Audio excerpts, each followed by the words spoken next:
Well, hello there, and welcome to another episode of Under the Cowling, where we take a little bit more of a deep dive into airplanes. Today is a big deal for us because later this afternoon we will accept tail number 833, the F-117 Nighthawk, into our collection. She'll undergo about a year worth of restoration, but we're going to kind of have a chat here with one of our famous pilots from the airplane. As you know, if you've seen this program before, you can type questions into the chat box. My lovely assistant, Greg Kenny, will forward those over to us, and we will answer your questions. We generally do about 45 minutes to an hour, depending on how long we can go. We won't do over an hour, and if you want to tell people to catch this, we'll put a rebroadcast of it up about 3 or 4 days after this program. Right now we are live. So I have a distinct pleasure today, and that is I'm with Ken Dwelle. He's an Air Force pilot, a third generation Air Force pilot. He had the distinction of being able to pilot the F-117. We're going to talk about that. His lovely wife Judy is here hiding over off camera. We're going to wave to her over there. And so why don't we get into it? Now, Ken, if you're feeling a little peaked, Greg is an incredibly good host. You have your water. If your blood sugar is dropping, you got a nice little chocolate biscuit there. And, of course, it is warm in the hangar. You have a wet nap. So, as you know, like with any procedure, we have you completely covered here. So, Ken, how did you you're a third-generation Air Force pilot, but maybe tell us about the start of your career, how you got in the Air Force. Did you go to the academy? How did you get the bug? Yeah, my grandfather was an Air Force pilot. He flew Texans, T-6s at Randolph during the war. He was an instructor. Later on, he flew B-47s and B-52s. SAC Warrior. He was the wing commander at Anderson during the arc light raids. And SAC was a big deal at that time. And my dad was a career Air Force fighter pilot, as was my uncle Steve. Steve was also Thunderbird Solo number 5 when they had the F-4s. And so I grew up with those influences, and it was clear to me from a very early age that that's what I was going to do. There wasn't any ifs, ands, or buts about it. I was going to be an Air Force fighter pilot. And something happened along the way, and I basically fell out of a tree and broke my arm. Oh. Pretty bad. And I have restriction in movement, and it's a story, but the story goes that I ended up getting in front of a doctor who says, there's no way you're ever going to join the military. And I got lost for a little bit. And finally one day I had an epiphany. He said, you know what, I'm not going to let anyone else determine whether I could do this or not. And so I went to the ROTC office at Sacramento State. I'd been studying geology because that's what Dad wanted me to study, and I have no idea why I did that, but changed to a business degree and got my path in order. Took the testing and got a pilot slot, went to summer camp, got commissioned on the same day that I graduated with my bachelor's degree. And so that's a short story on how that happened. You'll want to know about the arm thing, and in short, I should have been caught on any number of occasions because I have the flight surgeons are gonna freak out. I have restrictions in motion in my right wrist, and I can't pronate this wrist. Right. And I can't bring my arm in here. I mean, even a proper salute is a little bit of a difficult thing to do. So I just never got caught. Really? I never got caught in the You hear about that. 9.5 years you I hear was about in the Air that. Force. Military guys do that. You know, they'll work around that flight surgeon because they want to fly. Uh-huh. And you did that. Well, that's more good on you. I never did. And when I left the Air Force, I went to United, and the United flight doc figured it out within 5 minutes. Really? 5 minutes.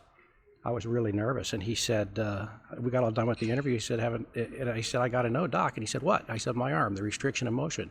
He said, son, if you can fly a F-117, you can fly a 737, and we have this thing in the civilian world called the Americans with Disabilities Act, and have a nice career, goodbye. And that Really? was the end of that, yeah. Wow. That was the end of that. But what I learned from that is not to ever let someone else determine what they think I can or can't do. And I'm glad I did. It should not have worked out that way, but it did.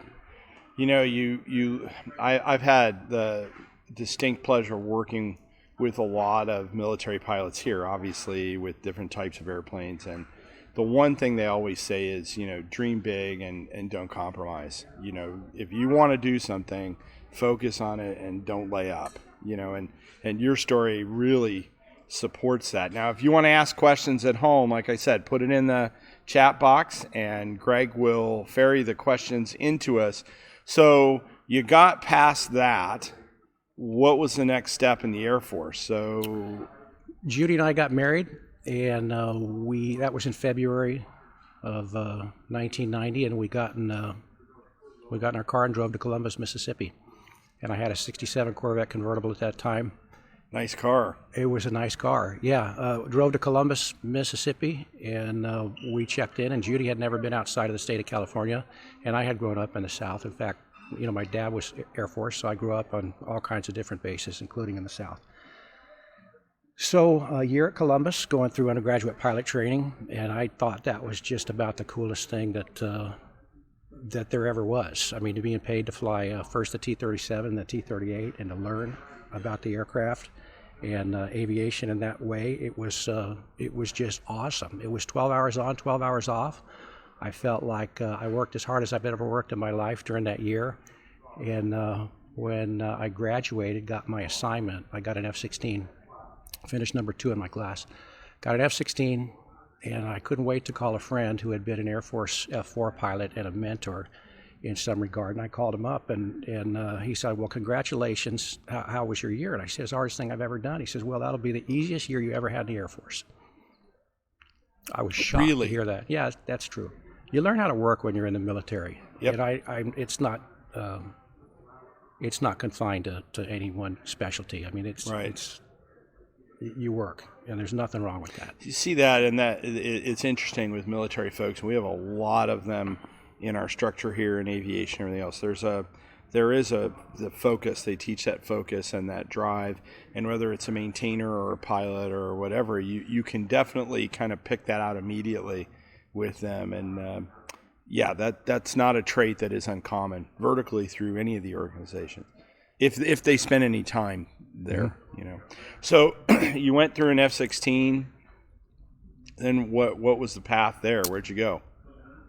Went down to MacDill in Tampa for the F-16 school. It was a 7-month course, and then they TDY you. It's a PCS, and they TDY you out to survival school, and then the water school, and a couple of other things. And then we got the first assignment, Mountain Home Air Force Base, Idaho. I know Mountain Home. I've been there. Yeah. I had to look it up on the map. I mean, where even is Idaho? Yeah. I tell you what, both of our children were born in Idaho. We love Idaho. It was the best place we ever lived while we were in Was the Air Force. That when you were there? Was that when they had the composite wing? Yeah. So they were standing. The F-111s had been pushed out, and Merrill McPeak was the chief of staff, and he had this idea that a composite wing, that is a wing of not just F-16s or B-52s. Right. It was a wing. We had F-15Cs, we had F-15Es, we had F-16Cs, we had KC-135s, and we had B-52s at Mountain Home. And we worked together, we trained together, we played together, and we would go and throw, you're familiar with the red flag concept, where you throw up 40 airplanes or more and go out and have a war. But Mountain Home has great ranges out near at the Oahe Ranges. And you can't live drop there, but you can do it in UTTR near Salt Lake and south at Fallon, and of course the Nellis Range Complex. So everything you need is nearby, but every Wednesday and every Friday we'd throw a war. A big CFT, a composite force training exercise. And it was really great. My role, when I showed up there, I was the very first lieutenant to show up out of the B course in the F-16 squadron. And we were, I was like a grape for these guys. They had brought in all of these ringers, and I'm this new knucklehead lieutenant to show up. We were an 18 PAA squadron, 18 jets, and between our squadron and the wing staff, there were at one time 14 F-16 fighter weapons school target arm graduates. Really? Yeah, and I showed up as a first knucklehead lieutenant. And they had their way with me, but it was a great way to grow up. It was a great education. A 4-hour debrief for a BFM ride was not uncommon at all. Right. But some really, really great people. Many of them became 4-star generals. I mean, Fingers, Dave Goldfein, who just retired as the Chief of Staff of the Air Force. He was one of my, instructors there, and Mark DeCesare, Jeff Lofgren, all of these guys. There's so many very, very talented people to learn from. It was a really amazing experience. What did the Air Force, do they still have the composite wings, or did they kind of move away from that? I was a kid in a candy store when I was at Mountain Home, because you're right, that all that stuff was there. I don't know if you mentioned there, I think there were B-1s there when I was there. And so, yeah, it was, if you're into airplanes, current aircraft, everything was there. It was the most amazing thing in the world. We don't have time. I'll tell you off camera the story about why I was there, but it was exciting. So did they still follow that concept? Don't know. I don't know. I think there was some level of animosity for various reasons, because we were well funded. Yeah, well funded, and I don't know whatever happened. It was General McPeak's pet project. We understood. So, okay, so you're in a 16. Did somebody one day the knock at the door come and say, "Do you want to fly the Black Jet?" Or how did that whole thing work? I was fairly late to the Black Jet program, and that's how it worked in the early days when it was truly a black program, and the aircraft were up at Tonopah. And there are other folks who can talk to that specifically. There are other folks who can talk about flying in the Gulf War. I was not one of them.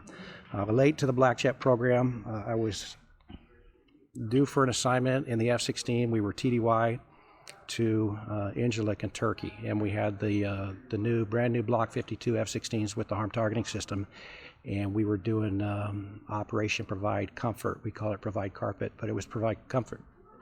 And we were enforcing the northern no-fly zone, and specifically our role was the SAM suppression. SAM suppression? And we had taken it over from the Boise Guard F-4Gs, and they were the last folks out with their F-4Gs, and we were the first unit in with the F-16s doing the harm role.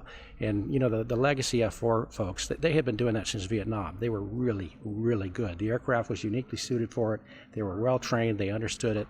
And here we are with a jack of all trades airplane with a bolt-on harm targeting system pod on 5B.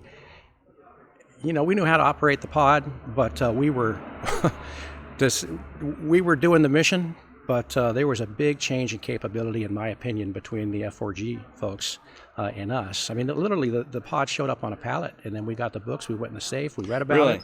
Oh yeah, we read about it. We trained as well as we could train, and I can't speak to that, but I'm certain there were some funny feelings from the F-4G guys that left. But we did fine.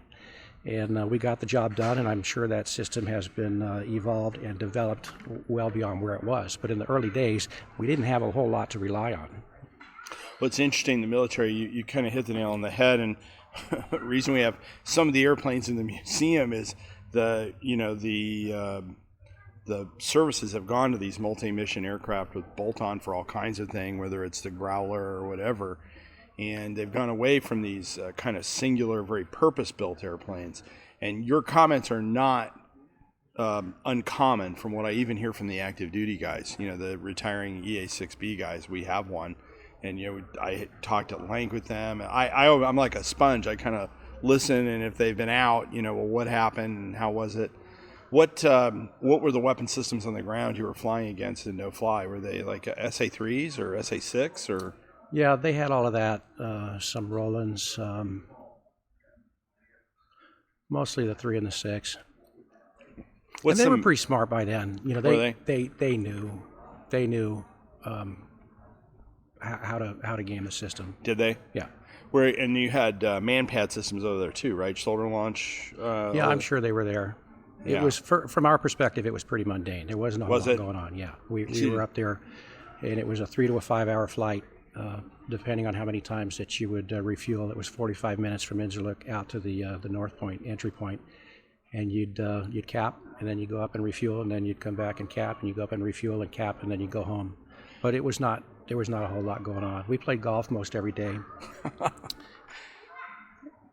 Loved it. But one of the things that was happening, to answer your question, I was due for an assignment.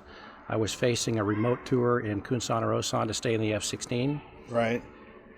And young kids, and it was clear to me that once you got into a weapon system in the Air Force, you were going to stay in that weapon system. And I'm a mechanical person. I love the machines. I love the airplanes. And growing up with my dad and my uncle and all the different aircraft that they got to fly, I wanted to try something different. And so we were looking at the assignment system, myself and Rain Man, who was in the same boat.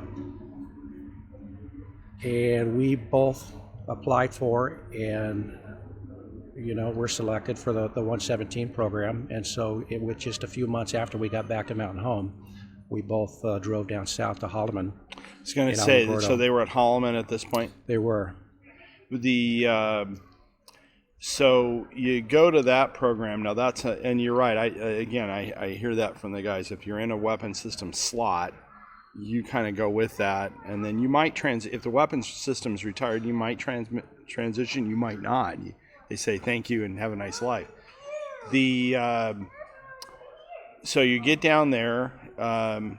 F-117 at this time it's out. People have seen it. Yep. What was it like transitioning from like a late block F-16 to the 117? When you show up at Mountain Home, at Holloman, the airplanes are flying around in the pattern. They're being chased, by the T-38s because that's how the instruction happens in the beginning. And you see photos of the black jet. I call it the black jet because that's what we call it. You see photos of the 117, but what you don't really see too often is what it looks like side on. And the airplane really takes on a perspective where it's long and skinny. And I recall, in the parking lot of the BX or whatever it was, looking at the jets flying around side on, and it was so shocking to see it from that perspective because I never really understood it to look that way. Typical Air Force program, ground school, simulator, then you finally get to the point where you get out in the airplane. And at first, they put you in a T-38 first, in the front seat of a T-38, which is pretty cool because I hadn't flown the T-38 since UPT, and it had been, 4 years or more. 110 degrees, take off on a 15,000-foot runway. And I remember the T-38 being a rocket ship from pilot training. And then after getting, 900-plus hours in the Viper, got the T-38 on a 110-degree day and light the afterburner. It's like, whoa, the nozzles swing, and we're going, and we're going, and we're going. And you feel like the canopy rails are this high, and the canopy's clunking when you're going down the runway. Well, what a dog. I hate to say it, but that's the way I felt. It's a matter of perspective.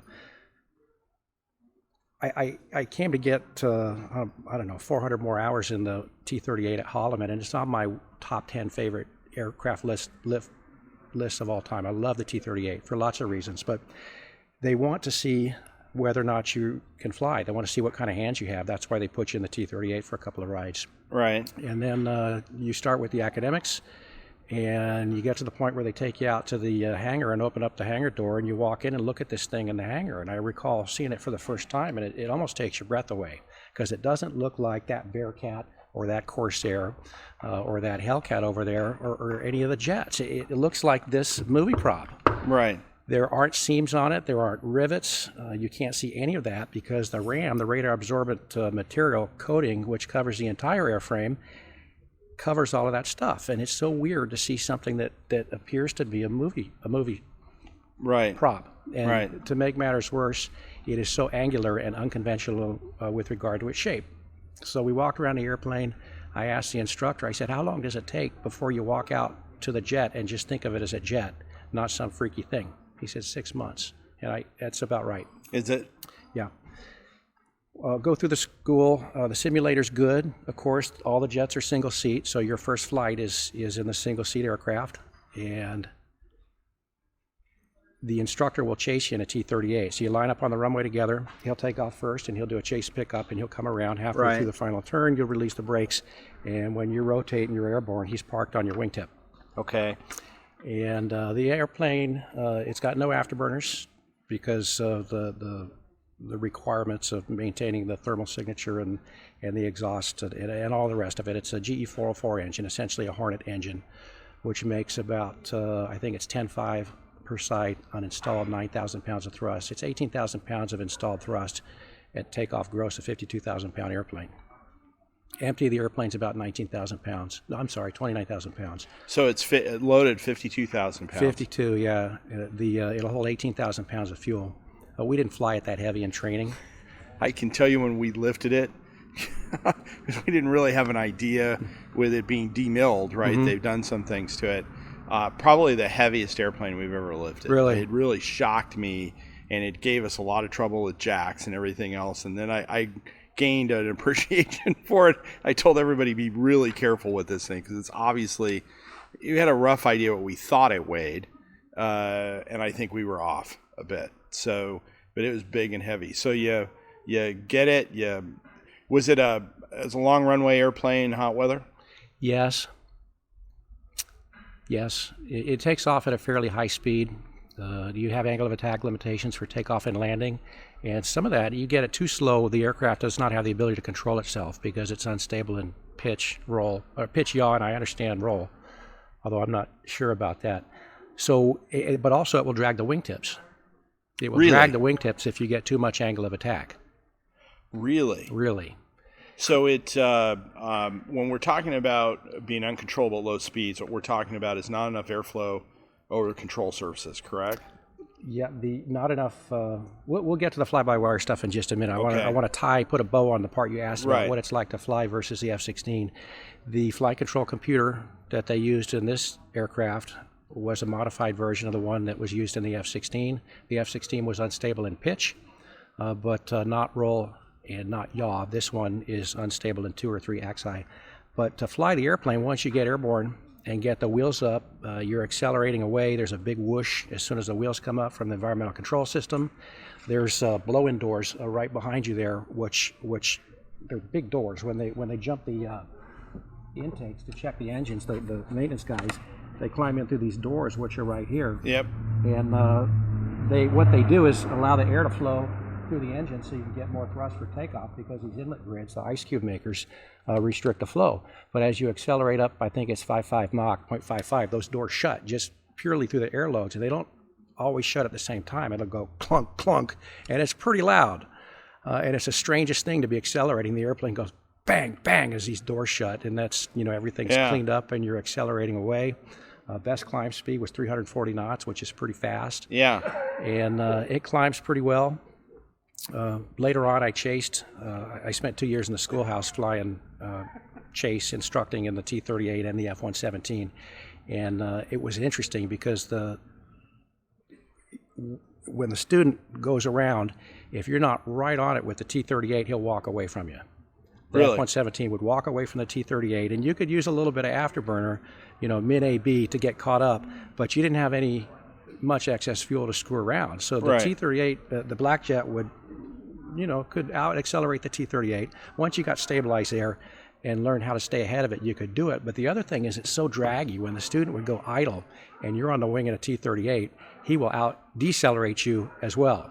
Really? And there's a couple of ways to fix that. If you got enough smash, you can just barrel roll right around the back of the black jet. Right. Or what you learn to do is to use the drag. The T-38's got a very small symmetrical wing, very thin, and you learn to just work in and out of the burble. Right. And you can use that as a drag device, because you can't keep bringing the throttles back to idle and up, and the speed brakes in a T-38 are not real effective below 300 knots. So you just learn to burp, burp, burp that wing to use it as a drag device when you're chasing. So that'll give you some ideas of performance of the F-117. In terms of flying qualities, to me it felt like an F-16, a heavy F-16 in what we call Cat 3. There was a Cat switch, which limited roll rates and angle of attacks and so forth, depending on the weapons on the Viper. But to me, the first time I flew this aircraft, it felt like a Cat 3 F-16. Really? Yep. The one thing for folks at home, we have 2 props here that we're referring to. One of them is, that's way cool. That is one of the models that Lockheed sent over to us that was used to actually, I guess, test stability, right? They launched it in the factory. and it was originally painted orange. That is a very, very, in fact, Ken got very excited when he saw it. I'm going to try not to drop it, Fred. Yeah, don't drop it. That was actually used in the program to test the jet a little bit, to model it. And then this here, if anybody ever knows Kurt Russell, in the movie Executive Decision, we acquired, this was the prop that they used in all the cockpit scenes. And I don't know, you got to look in the cockpit and tell me what you think, whether it was close or not. I just did the part up in the front. Yeah. They did a really nice job. Yeah. The consoles, it looks like they put whatever mil-spec rack radios and Yeah. such that they could find switches, but I'm fairly impressed with it. This is powered, so when you come to the museum, this will actually be in the exhibit. We can't let you get in the F-117, but we'll have this canopy up when it's in its hangar, when eventually it goes in its hangar, and people can take a look at that and get an up-close and personal view on it. So you're trained, you're flying the airplane now, you're comfortable, you know. Tell me, and you did that long ferry flight over to Kuwait at one point. You deployed the airplanes over there, right? It was like 14 hours or whatever. It was 18 hours. 18 hours? That was crazy. You know, one of the things about being in the program, there were so few pilots and so few aircraft that, we all had to be ready to go on a moment's notice. And there were 3 squadrons at Holloman, 49th Fighter Wing. And we can talk about the fighter versus attack discussion if you want later. I'll be real with you on that. Yeah. The 7th Squadron, which was the training squadron, the Bunyaps, and the 8th Squadron, the Black Sheep, and the 9th Squadron, the Flying Knights. So the 8th Squadron had responsibility to the Far East, and the 9th Squadron, which is where I was for 2 years, had the Middle East. So remember, about that time, this is in the mid to late 90s, Saddam Hussein would rattle his saber every September, and we would go. We had our go bags packed, and the flag would go up, and we would go. And if it was we were going to the Middle East, then the 9th was going to fly over there, and the 8th was going to help us pack. And if they were going the other way, then we in the 9th would help the 8th pack, and the 8th would fly. So at this time, I was at the air races, which I usually was, in September, and this was probably 96.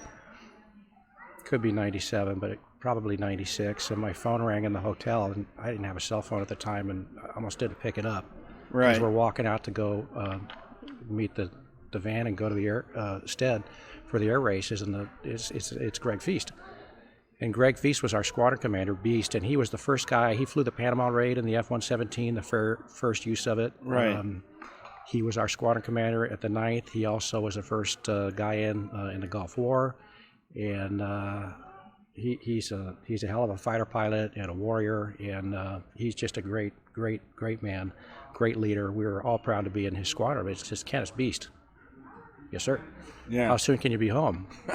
Well, I can go to the airport and jump in the AT-6, and I'll be back there in 2 hours, or I can go Southwest, and I'll see you this evening. He said, come on, Southwest. And so I had those guys drop me at the airport, flew back home, and checked in.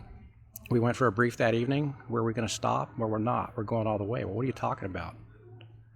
Usually you'd stop mid, like Langley. Right. Which is historically where the black jets have stopped when they're going to the Middle East.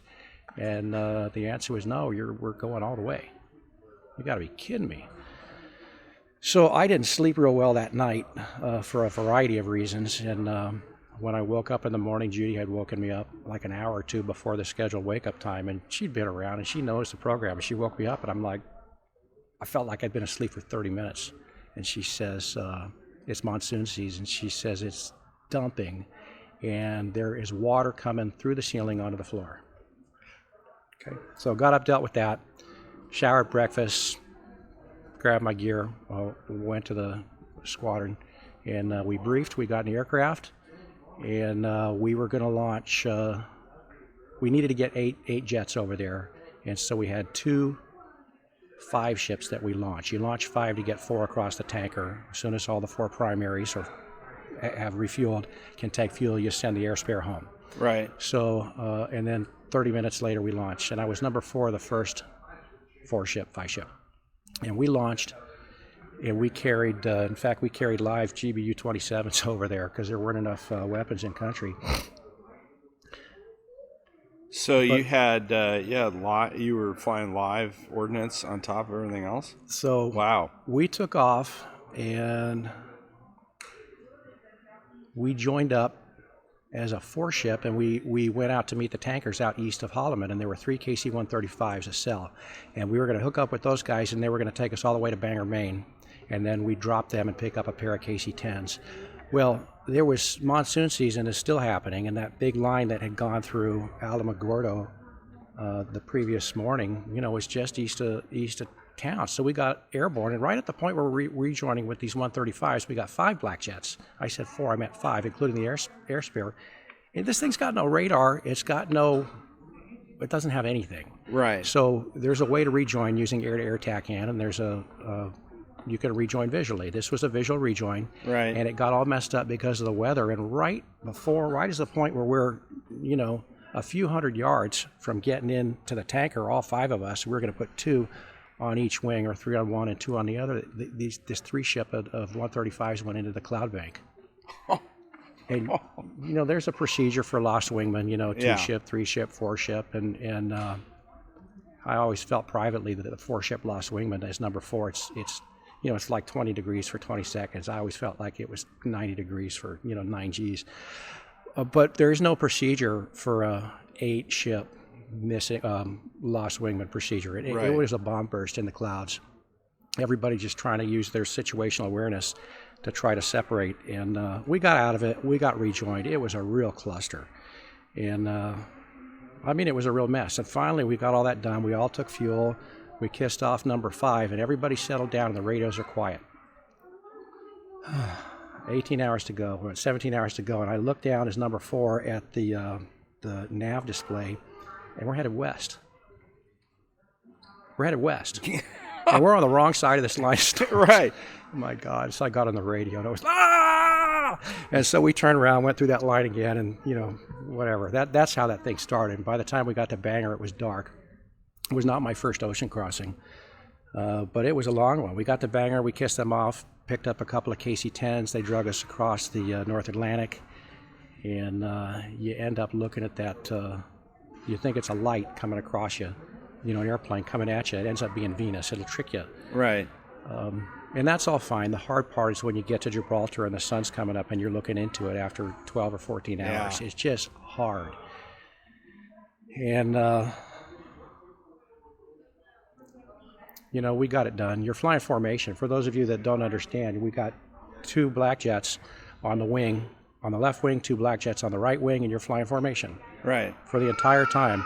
And you can work the autopilot a little bit. You get one high, 100 feet high and one 100 feet low. But, in the dark, you can't be screwing around. You're just flying formation, and the autopilot isn't a real big player.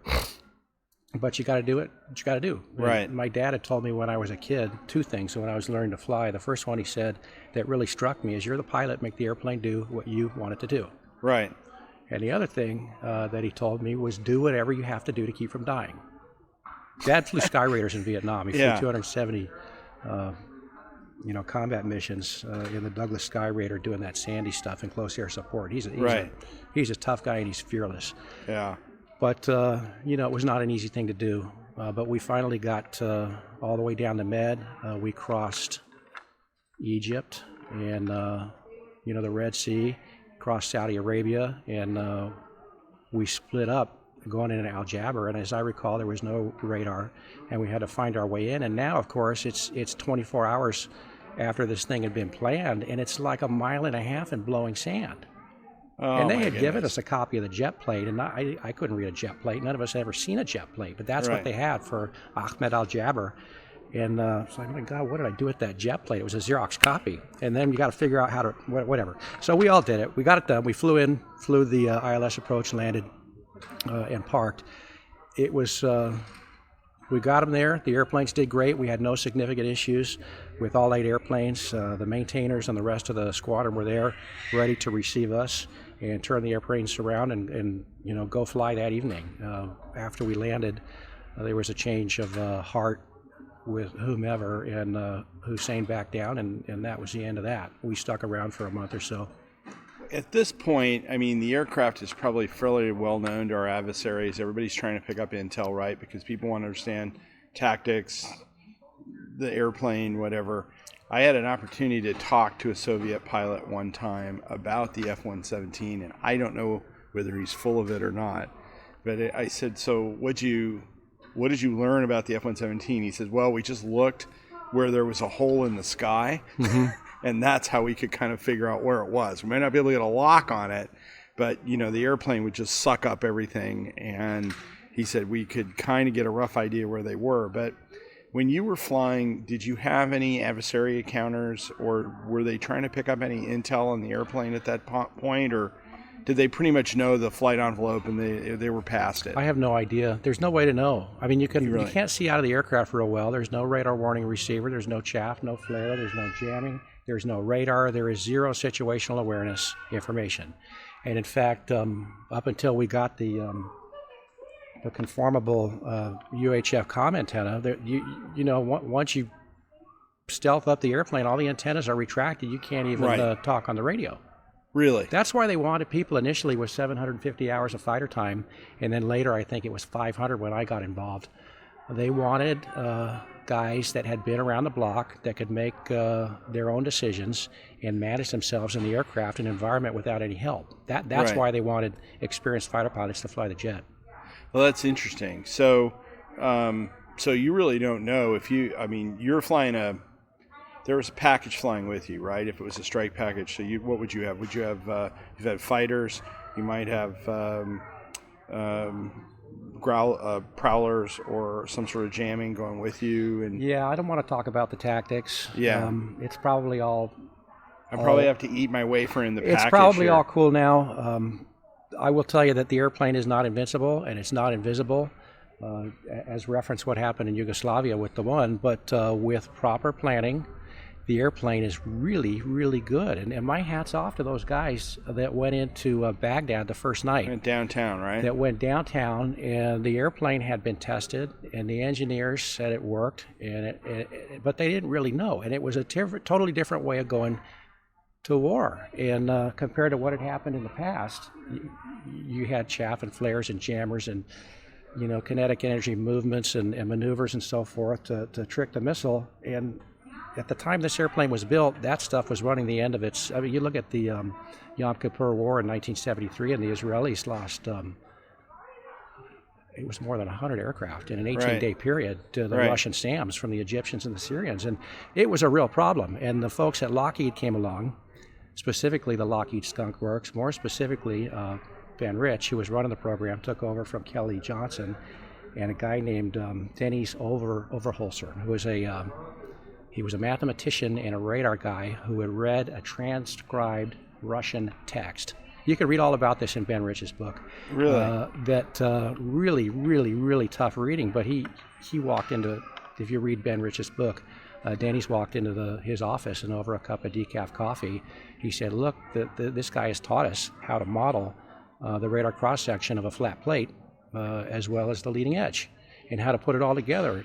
And what are you trying to tell me? What I'm trying to tell you is we can build this thing, and they did. Those folks who built this thing, I had the opportunity to go to the Skunk Works after I got mission ready in the Black Jet and got all my clearances. We went down to Plant 42 at Palmdale into this building with no windows and these conference rooms with no, nothing on the doors. But we went down there for a couple of days, and they would bring in. Lockheed was great, and the Skunk Works engineers, one after another, would come in.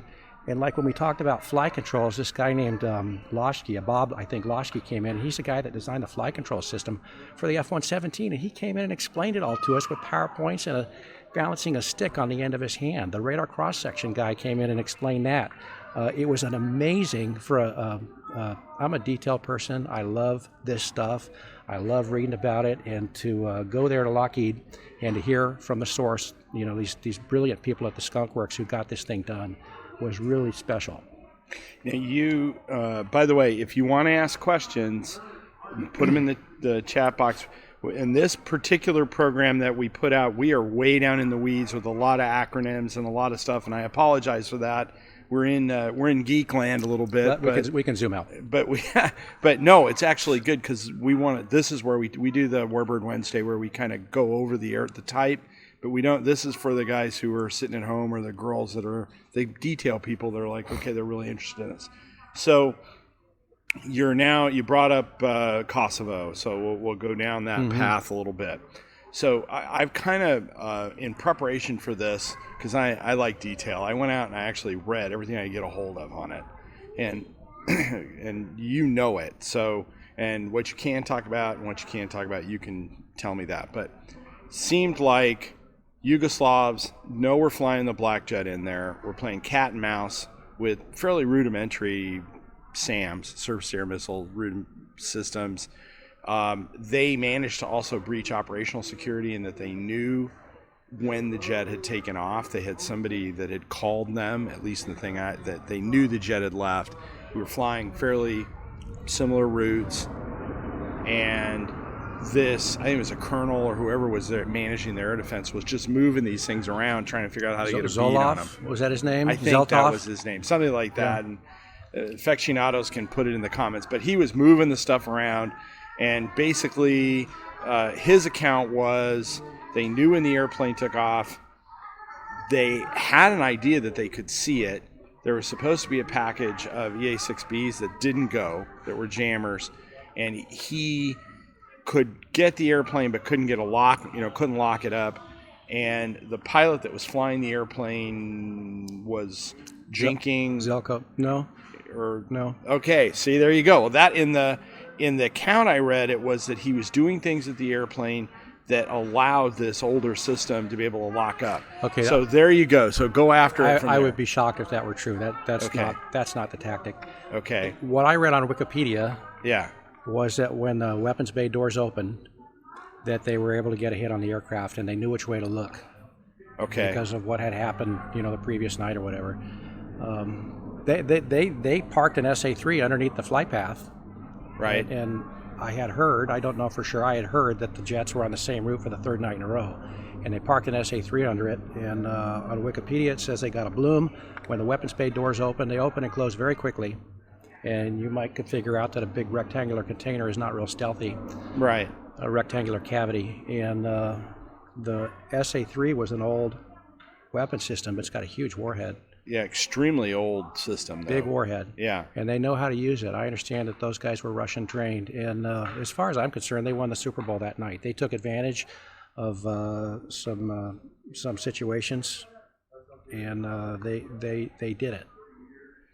So something that people don't know, and a lot of it's because like Top Gun and some movies, the guy goes out and gets in the airplane, his name's on the airplane, right? Yeah. And he flies that airplane every time, and it's his airplane and whatever. That's not reality. So you didn't go. The airplane with your name on it went, and then it shows up in the media. Tell me a little bit about that. Just how was that? What was it like? How bizarre was it? I did not go on that deal. Number one, I was an instructor in the training squadron, but we did supplement. We were all mission ready because there were so few pilots. But I was in the process within weeks of separating from the Air Force. Right. On my way out. And I think it was a Saturday, and I'm out front washing the 67 Corvette. And Judy comes out, and she's just like white. She says, I think they just shacked a black jet. She says, they're calling it an F-15E, and I went and looked at the TV channel, and they've got the B-roll of the black jet upside down, burning, smoking. Right. F-15E, and they went right to I said, that's a black jet. And they went right to the tail, and I could see the tail, HO or whatever it was, 806 was the jet number. I said, man, that's the one that's got my name on it. I sure hope that guy got out. Yeah. I sure hope that guy got out. We didn't have any information. And so the next significant event is the next morning, and I went out to get some breakfast and came back, and Judy said the most interesting thing just happened, and a kind reporter had called her, and apparently the Associated Press had published a photograph of the canopy. When the pilot ejects, the canopy departs, and it falls where it will, and the seat releases the pilot, And the seatfalls were at will, but the canopy landed in a farmer's field, and there's a Yugoslavian soldier standing next to it with a cigarette in his hand, and you can clearly read in the photo that AP published, Captain Ken Wiz Dwelle. And so the internet was new at that time. People looked it up and started calling our house. And the kind reporter said, I don't know if you've ever been through anything like this, but your life is going to get crazy for about 3 days. And it was crazy. I mean, the phone rang nonstop. We tried to go out to get some dinner, and they were parked in the driveway and in front of the house. And finally that evening, the phone rang, and I picked it up, and it was the producer for Good Morning America or something. And he says, well, we want to fly you to New York. And I'm like, I'm not doing that. And he says, well, I said, look, I have to work in the morning. The kids are asleep. It's almost bedtime. I have to work tomorrow. He said, well, we have to fly you to New York and this. We're going to interview you. I said, look, you guys don't have any idea what you're talking about. That news, the coverage that you're doing is just crap. And he says, yeah, I know. That's why we want to fly you out. I said, well, that's fine. Why don't you call base Wing PA, Public Affairs? Right. I said, okay. And so that got him to hang up, and I disconnected the telephone, didn't plug it back in for 3 days. Really? Yeah. It really gave me a different perspective for privacy. Yeah. I wasn't real fond of the whole process, frankly. Really? Yeah, but I was so glad that they got the Special Ops, Air Force Special Ops guy got Dale Zelko out. And we had this secret. I mean, it was like 10 years before he came clean on the deal, and I got blamed for a long time. But that's okay. But the whole story, if you want to go and read about the folks and his story about hiding in that ditch and the special ops folks getting him out in the dark pre-dawn, no moon illumination, no nothing. Yeah. It is such an amazing story about how those special operators work. When I read that they almost got him, the Yugoslavs or whoever those troops were almost got him. I mean, they were like almost on him. They were real close. That is, you think about, we talk about movies and a lot of the BS. People don't realize, that would have been terrible if that would have happened on this escape and evasion stuff. We've talked with 105 drivers and Misty 100 drivers and stuff like that. And the one thing they tell them, and I don't know in this case what would have happened, but if you in Vietnam, if you saw a Chinese or a Russian officer, they would tell them in survival training, you're done because you're going back to wherever and you're going to be listed as KIA. They're going to milk you for everything. And getting a hold of a 117 driver would have been probably a dream come true for those guys. That in and of itself, it's so lucky. So the thing I saw that apparently he and the Yugoslav general or whoever it was get together every year now and have a drink or something. And the Yugoslavs sent him T-shirts that said they were really trolling him. You talk about winning the Super Bowl. Sorry, we didn't know it was invisible, that kind of thing. So they troll him pretty hard. Yeah. But now, so the airplane, that happens. Airplane goes into retirement. Now, you've mustered out at that point, right? Yep. You've separated? Yep. Just a little bit of when I went up to see it, we talk about 833, we're winding down to this, but you said something that really struck me, and that was seeing the airplane and the impact. Air Force called us like 4 years ago and said, hey, we're going to retire these. Will you take one? And I was like, you don't even need to ask. Okay. I'll go, I'll carry it on my back. And they, Tonopah is the stuff of legend, right? So I went up there and went into this facility, and there's two of these black jets sitting there. One of them was the one that had the American flag on the bottom of the... Oh, yeah. It was in this hangar with this other one, and that was a complete aircraft, and the other one was demilled but had the RAM on it, but they said, okay, this is what you're going to get, sort of.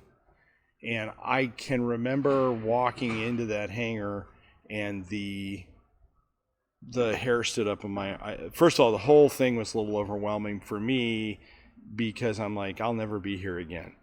I have no reason to go back here. Yep.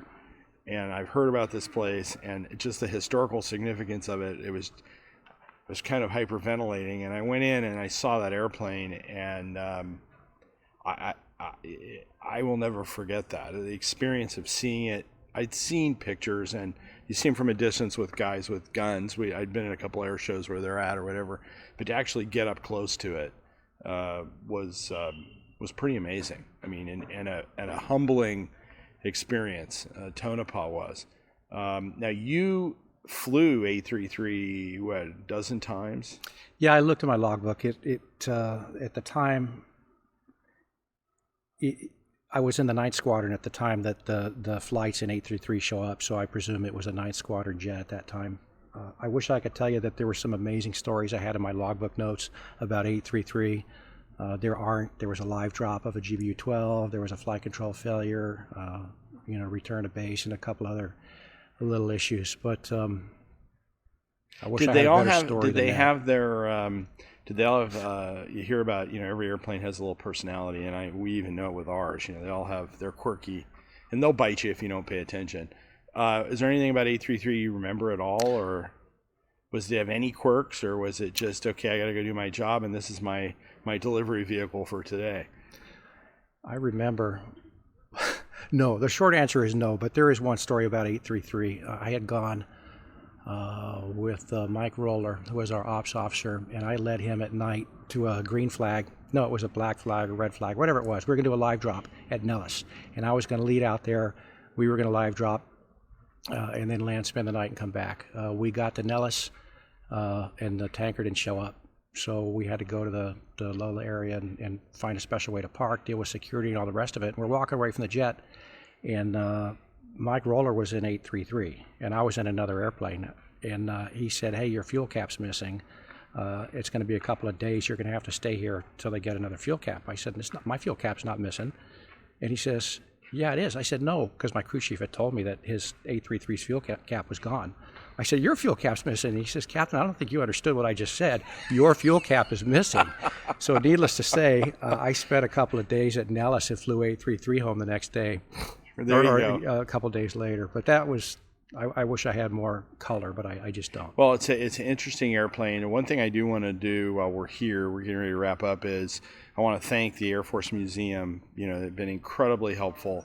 And I can't really get into too much detail about the guys at Tonopah, but the DMIL crew and the team that has worked on getting the airplane here have just been absolutely stellar people. They all care about the airplane. They care about the program. They're really concerned about preservation of the airplane, and it's a breath of fresh air. A lot of the static airplanes we get are, as I've told you, I've pulled some out of a field and in various states of disrepair. The crew at Tonopah and the DMIL crew at Tonopah, thank you. You guys are just total professionals and great people. And I don't think they get it. They're getting thanked enough from the people that are getting the airplane, because you can tell that these airplanes, there's a lot of love around them. A lot of these guys are former program guys that are working now on getting the few that are coming out. Now, the last thing, so thank you very much, Tonopah. Now, we do have one question from the audience here, Fred. Yes. We were wondering, just to clarify the timeline from when you got into the F-117 program to when you got out. What was kind of the years there? 95, fall, probably August of 95 is when I got to Holloman, and we left in May of 99. So the question was, how long were you in the program? So yeah, a little less than 4 years.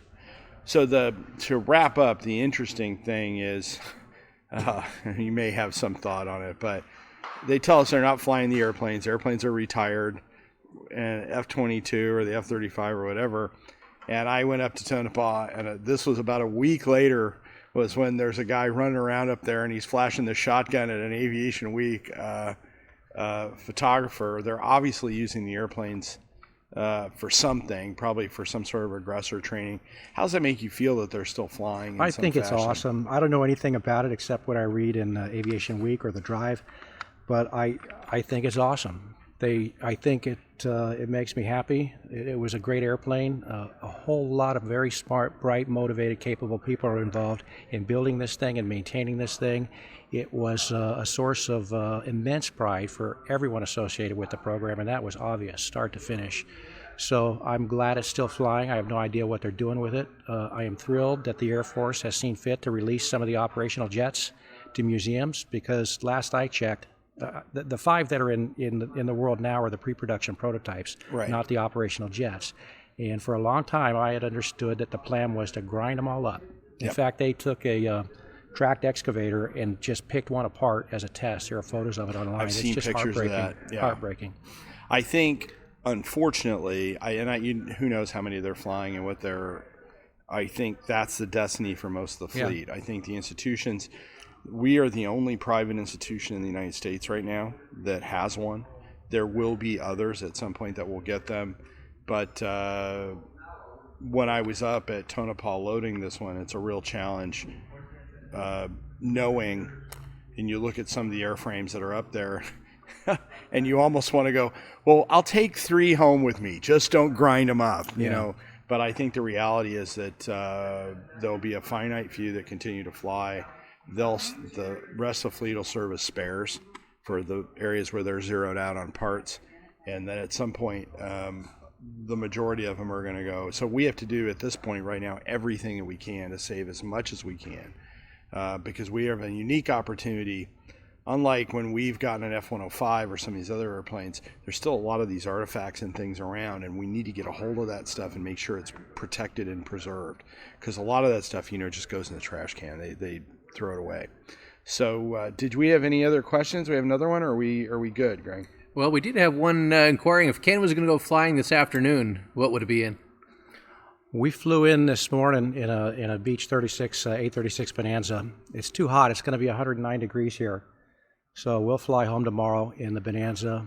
We have some Warbirds, family airplanes, a couple of AT-6s and a Hawker Sea Fury, and an L-3 Aranca, which is our new favorite airplane. My dad, who's 83, or my brother, or I fly it most every day.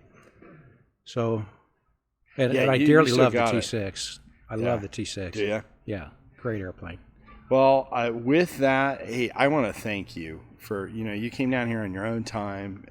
This is a cut out of your life, and we really appreciate it, and we appreciate the conversation. I can't tell you how much. This will go like everything else with the airplane and live on, and so thank you very much. Well, you're quite welcome, Fred. I sincerely appreciate the invite. It's exciting for me and Judy to come down and play stealth jet and Air Force a little bit. It's kind of one of those things you put in a little box in your mind, lock it up, and hide it, because it's not relevant till today. But it's a beautiful museum. You've got beautiful aircraft, and I look forward to exploring it yet this afternoon. So thanks for the invite. Fantastic. Thank you.